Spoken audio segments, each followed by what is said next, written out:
सो एक और क्वेश्चन है हमारे पास एवरीवन, जिसमें आप ध्यान से देखो तो जस्ट मैच लिस्ट करना था, ठीक है। ये हमारे पास n का वैल्यू दिया हुआ था, l का वैल्यू दिया हुआ था। आप जानते हो इसके लिए क्या होता है, n इज इक्वल टू 0 होता है, l इज इक्वल टू 0 होता है। p के लिए क्या होता है, n इज इक्वल टू 1 होता है, सॉरी, ठीक है।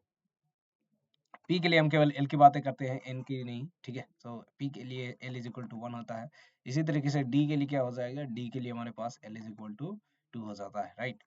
तो इसी तरीके से f के लिए हमारे पास l इज इक्वल टू 3 हो जाएगा। तो ये देखो ध्यान से आप देखोगे तो l इज इक्वल टू 3 केवल एक ही है, 3 और f से मिलान करा दो, ठीक है।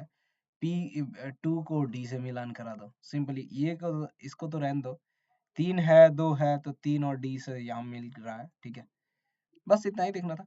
फिर तो 5f का जो आप ध्यान से देखो तो मैच कर रहा है। ये जो है पहला वैल्यू इनको डिनोट करता है और सेकंड वैल्यू जो है अज़मुथल क्वांटम नंबर, यानी कि ठीक है SPDF, ये सारी चीजों को बिलोंग करता है। तो आप ध्यान से देखो तो इसका तो उतना ज्यादा फर्क नहीं पड़ रहा है, ठीक है ना। आप इस चीज को ध्यान से मैच करवाओगे तो आप क्लियरली देख पा रहे हो। ये 4s है, n इज इक्वल टू 4 तो होगा ही।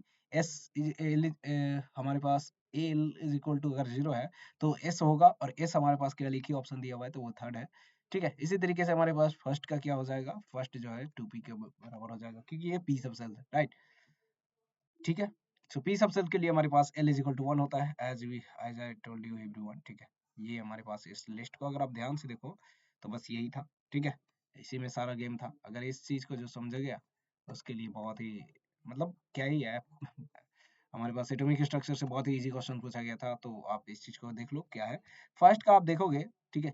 फर्स्ट का आप जो है, फर्स्ट जो है सेकंड से मैच हो रहा है, फर्स्ट सेकंड से मैच हो रहा है, ठीक है। दो ऑप्शन मैच हो रहे हैं। बी हमारे पास क्या हो रहा है, थर्ड से मैच हो रहा है, बी थर्ड से भी मैच हो रहा है, ठीक है। दोनों ऑप्शन मैच हो रहे हैं अभी भी। सी हमारे पास फोर्थ से मैच हो रहा है, सी फोर्थ से, तो हमारे पास सी फोर्थ से मैच हो रहा है, तो फर्स्ट ऑप्शन हो रहा है। डी किससे मैच होगा, 1 से, right.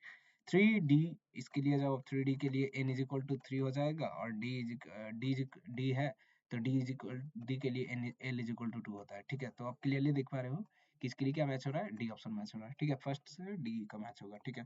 So first is the right answer everyone, ठीक है। और ये भी बहुत ही इजी क्वेश्चन था, प्रिंसिपल क्वांटम नंबर, सॉरी, हमारे पास एटॉमिक स्ट्रक्चर से, ठीक है। आगे बढ़ते हैं एवरीवन।